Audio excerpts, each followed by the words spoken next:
In a world where strength determines one's worth, a young man finds himself abandoned by those he once called comrades. Deemed weak and unfit for battle, he is cast aside, left to fend for himself without skills, resources, or allies. Struggling to survive, he faces a harsh reality where every day feels like an uphill battle. Meanwhile, high in the mountains, a small village lives in constant terror, ravaged time and time again by a monstrous Fenrir-class beast. With no options left, the desperate villagers pull together every last coin they have to hire a renowned team of elite adventurers, warriors feared across the land for their unmatched prowess. The members of Flaming Dragon Fang are legends, each possessing their own deadly talents. But then there's Kurt, the only one among them with no combat ability, reduced to doing chores and staying out of the way. When the monstrous beast finally attacks, Kurt is the first unfortunate target, sent flying through the air like a discarded rag. As he struggles to recover, his team swiftly takes charge of the fight. Bandana attempts to restrain the creature with her wire, but the beast slams her into a wall with enough force to shatter bones. Thankfully, with their healer, Meister, nearby, she's back in action almost instantly. Learning from her mistake, she secures herself to a tree, allowing Golnova to take his shot. With a burst of speed, he soars into the air and engulfs the beast's skull in flames, ending the battle in one decisive strike. Grateful beyond words, the villagers offer what little they can to celebrate the victory, throwing a humble feast in the adventurer's honor. But the mood quickly sours when one of the warriors complains about the food, turning to Kurt and ordering him to make something worth eating. Bandana chimes in, requesting that he put in extra effort. After all, it's the last time they'll be eating his cooking. Confused, Kurt looks to Golnova for an explanation, only to be met with a cold, blunt truth. He is being expelled from the team. Stunned, Kurt protests, asking if he has done something wrong. But Golnova's answer is simple: he isn't strong enough. While he may handle their meals and chores, he contributes nothing in battle. With the team limited to only 4 members, they need someone who can actually fight, a powerful mage or at least a capable warrior. And that means Kurt has to go. Desperation seeps into his voice as he pleads with them to reconsider, but Golnova has no patience for his begging. With a harsh kick to the stomach, he silences Kurt, making it clear that the decision is final. They have no use for him anymore, and there is no room for weakness in their ranks. The next day, Kurt sets off with nothing but the clothes on his back, his future as empty as his wallet. Aimless and uncertain, he wanders until he arrives in the city of Sama. With only a few coins left to his name, he knows he must find work soon or risk starvation. Eventually, he stumbles upon a small employment agency and steps inside. Behind the counter, a receptionist named Kursel barely glances at him before asking the inevitable question. "Are you here to hire someone, or are you looking for work?" Kurt mentions that he's on the lookout for a job, and the woman at the desk nods before informing him that he'll need to undergo an interview and an aptitude assessment first. She starts by asking the usual questions: his name, age, and place of origin. "My name is Kurt Rockings. I'm 15 years old, and I hail from a secluded village deep within the Sheen Mountains called," he responds. Her brows lift slightly, unfamiliar with such an isolated settlement, but she swiftly moves on to his work history. Kurt explains that he was previously a part of the renowned group, Flaming Dragon Fang, though his responsibilities were mostly mundane chores. However, he was recently dismissed from his position. At the mention of his affiliation with an elite SS-ranked party, her expression shifts to mild surprise. Even if his role had been minor, having that name associated with his past could work in his favor. Encouraged by this unexpected turn, Kurt is eager to complete the aptitude test, knowing it will determine his strengths and weaknesses. In this world, aptitudes are believed to be divine blessings, ranging from G rank, the lowest, to the unparalleled SSS rank. The gap between these levels is vast. A G rank swordsman might struggle to even lift a blade, while an A rank warrior could split a boulder with ease. Anticipation surges through him as he awaits his results, but when they finally appear, his excitement crumbles. Every single combat-related aptitude is graded at G rank. The truth is undeniable: he has no future in battle. Disheartened, Kurt's hopes sink, but the woman reassures him that combat isn't the only path. He might still possess a valuable trade-related talent, such as alchemy or blacksmithing. Unfortunately, the specialist responsible for testing those skills is currently away on vacation, meaning he will have to wait a full week to find out if he has any viable talents. Frustrated, Kurt bluntly states that he can't afford to wait that long. He's one meal away from collapsing in the street, and if he doesn't secure a job today, he's out of options. The woman acknowledges his desperation and offers an alternative. She gestures toward a nearby pile of sandbags and asks him to try lifting one. As soon as Kurt grips the bag, he feels something unusual, a slight pull, as if the sand inside is siphoning a fraction of his energy. Despite this, he hoists the bag with little difficulty. Seeing this, she nods approvingly. If he can handle that, then he should be capable of basic construction work. She tells him about a frontier town in the Margraviate of Tihome that is in urgent need of laborers to rebuild their city walls. Writing him a letter of recommendation, she assures him that this should help him get a chance. Kurt expresses his gratitude and heads out at once to meet with the Margrave. Upon arrival, the Margrave gives him a scrutinizing look after reading the letter. To him, Kurt probably seems more like someone who would crumble under pressure than someone suited for manual labor. However, given the dire need for workers, the Margrave decides to take a chance on him. He instructs Kurt to mix cement and apply it to mend the walls, informing him that his pay will depend on the amount of work completed. Before leaving, he issues a final warning: if Kurt hasn't used at least half a barrel of cement by the time he returns, his payment will be next to nothing.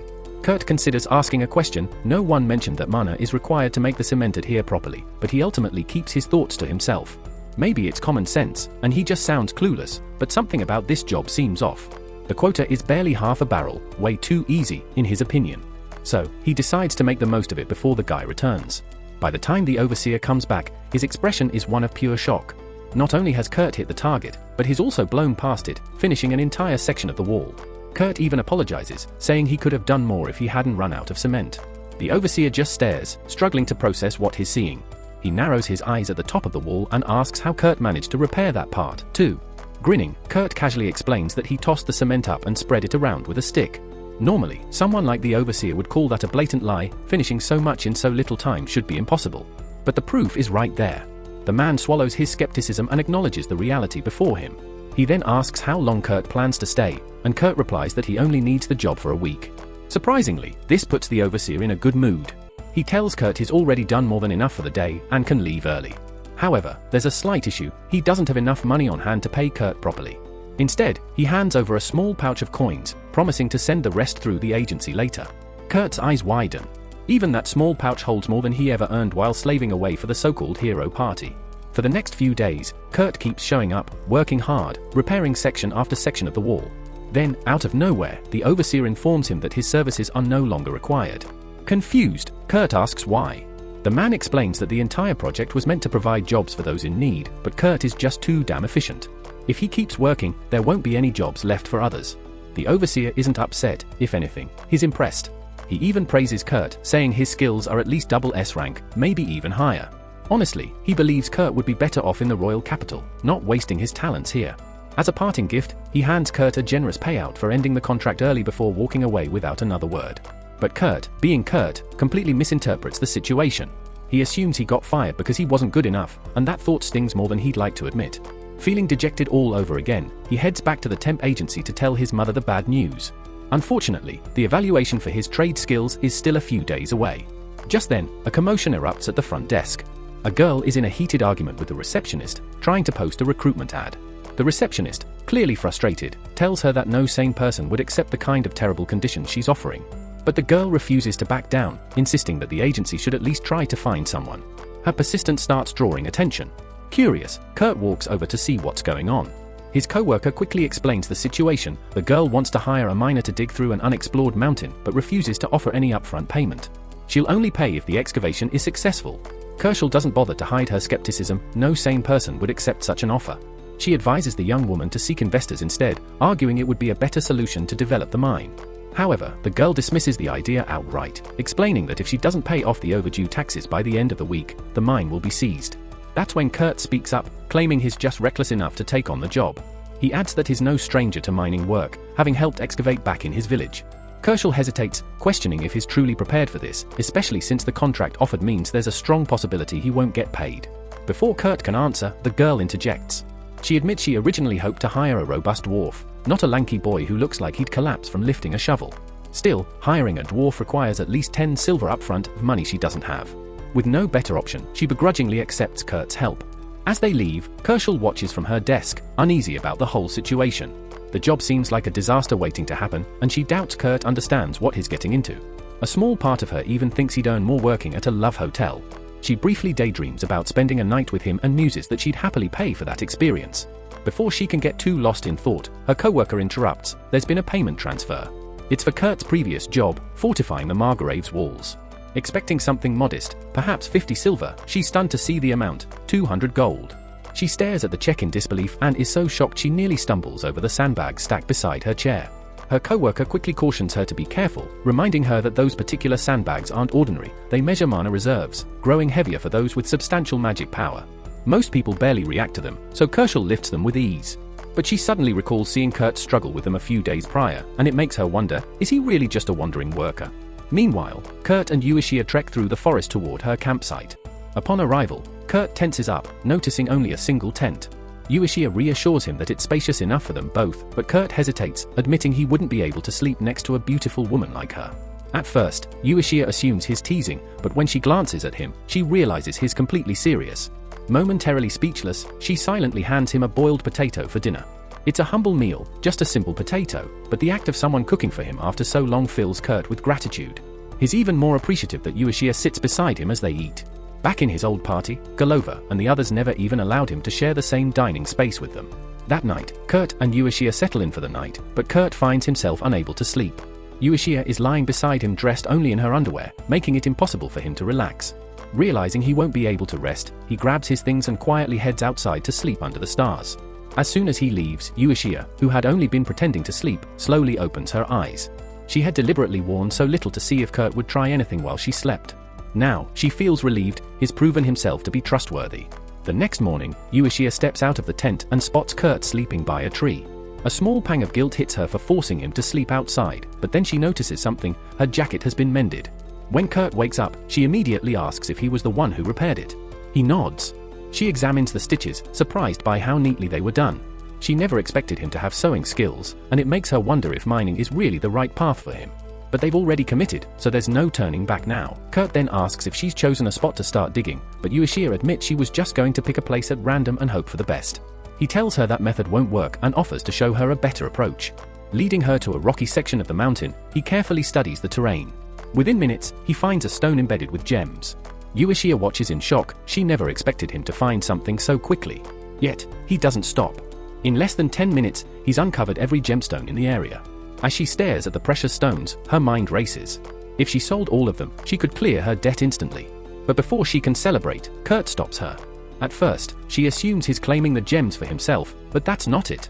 He explains that they'll be far more valuable if he refines them into magic crystals first.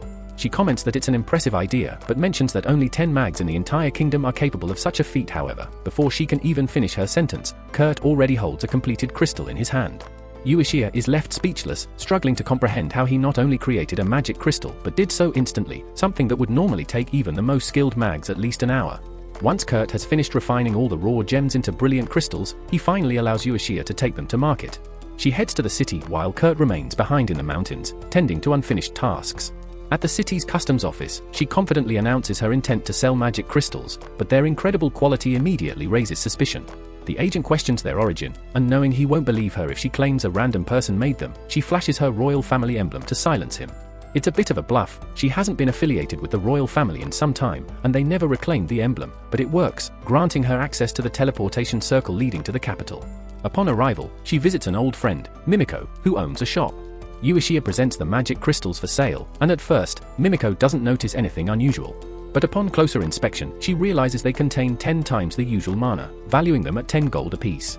Yuashia is stunned, Kurt gave her 50 of them. However, Mimiko remains unfazed and casually hands over 500 gold without hesitation. Before Yuashia can leave, Mimiko has 2 conditions.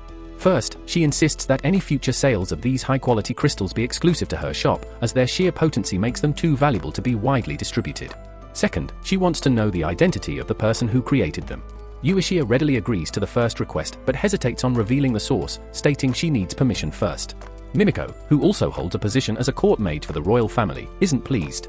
She tries to leverage her status to pressure Yuashia into revealing the information, but since Yuashia no longer serves the royal family, she isn't bound by any obligations.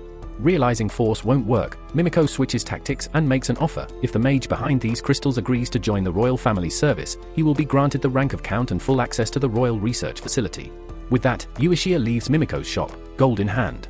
The next morning, she returns to the mountain, only to stop in her tracks. In just one day, Kurt has somehow built an entire house. Thanks for watching, please like and subscribe for the next part.